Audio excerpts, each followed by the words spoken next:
Hi, boys and girls. I wanted to read the story Arthur's Tooth by Marc Brown today for our read aloud. And I chose this story because I thought it was a nice story that you could connect with. So we could make a text to self connection. Many of you either have not lost any teeth at all. You might have some wiggly teeth in your mouth, or maybe you've already lost a lot of teeth. Okay, first graders are all over the place at this time of the year. So I thought I would share this story with you, Arthur's Tooth. And here is the title page, Arthur's Tooth by Marc Brown. Arthur had a loose tooth. He wiggled it with his tongue. He wiggled it with his finger. He wiggled it all the time.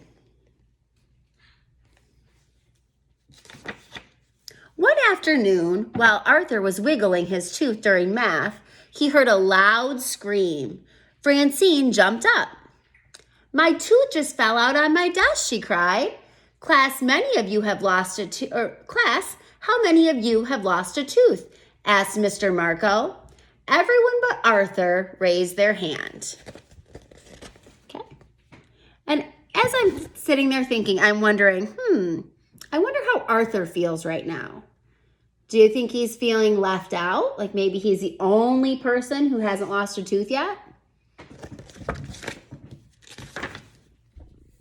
When Arthur got home, he didn't want any milk or cookies. "What's the matter, Arthur?" his mother asked. "I'm the only one in my class who still has all his baby teeth," he complained. So I think it was bothering him. "Don't worry," said his mother, his sister DW.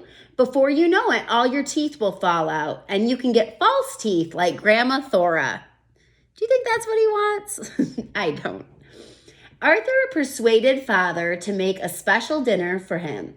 Steak, corn on the cob, and peanut brittle. Okay, so the word persuaded, when you convince somebody to do something, you persuade them to do that. So he must have begged his dad and he persuaded him to make a dinner. Now I'm noticing the things he chose. Steak, corn on the cob, peanut brittle. These things are all things that are chewy or hard. And I'm thinking that maybe he wants to make his tooth fall out with those foods. "I can't believe one little tooth can take so long to fall out," said father. It must not have worked. The next day, Muffy brought in a whole jar of her teeth for show and tell. "I got $2 for each one," she said. "One from my dad and one from my mom. I put it all in a bank to earn interest. I'm waiting for my investment to double." "Not me," said Francine. "I'm spending mine."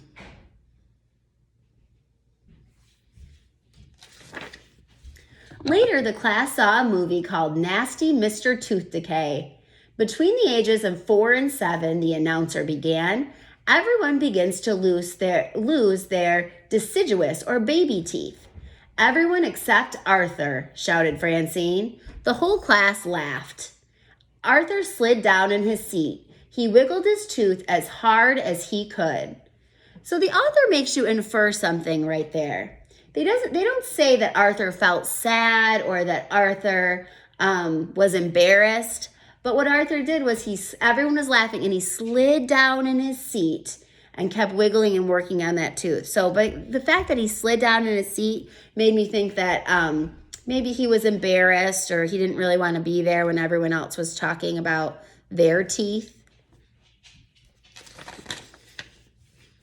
In the cafeteria, Francine practiced her new tricks.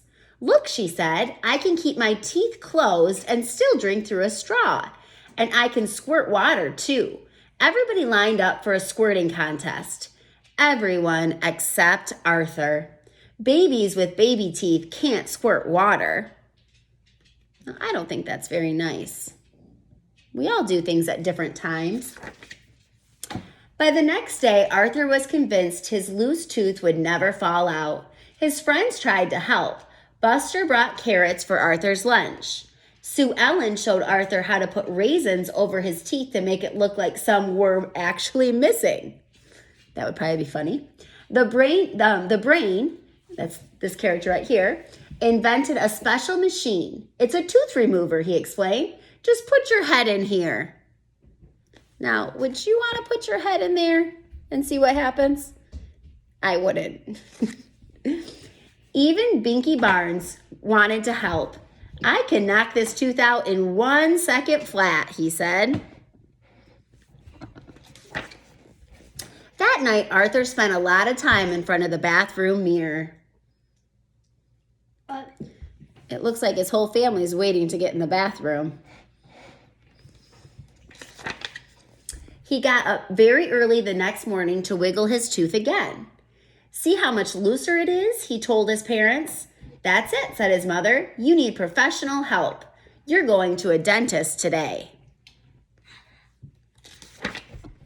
Going to a dentist? Asked Francine. Boy, do I feel sorry for you. No, it's not. There were other patients waiting to see Dr. Sazio. Sorry, said the nurse, we're running late. Have a seat. Arthur, you were smart to bring a book, said Mother. And look what the book is about. Sharks. And sharks lose a lot of teeth. Finally, it was Arthur's turn. I wish all my patients were good as waiting as you are, said Dr. Suzio. How old are you now, Arthur? 7, said Arthur, and I still have all my baby teeth. I was 8 before I lost my first tooth, said Dr. Sazio. Everyone is different. Really? Said Arthur.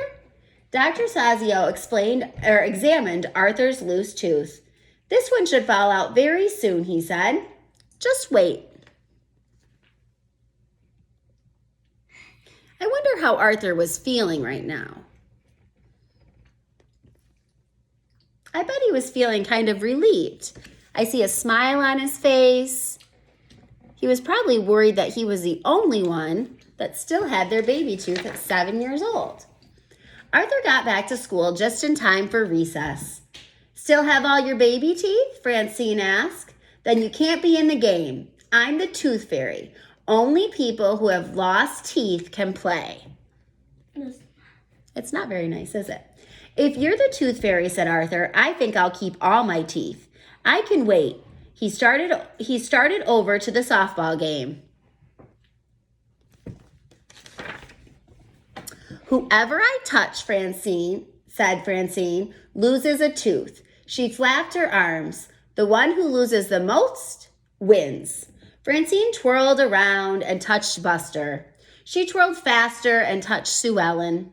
Twirling even faster, she slipped and hit Arthur. Sorry, Arthur, Francine said, but I told you, no babies allowed. Francine is not being so nice. Arthur picked up his glasses. It's okay, he said. It's probably the nicest thing you've ever done for me. What do you mean? Asked Francine. Arthur just smiled. Now, if you look carefully at Arthur's mouth, you can notice that he has a missing tooth. So Francine did actually help him because she accidentally knocked his tooth out. Hang on.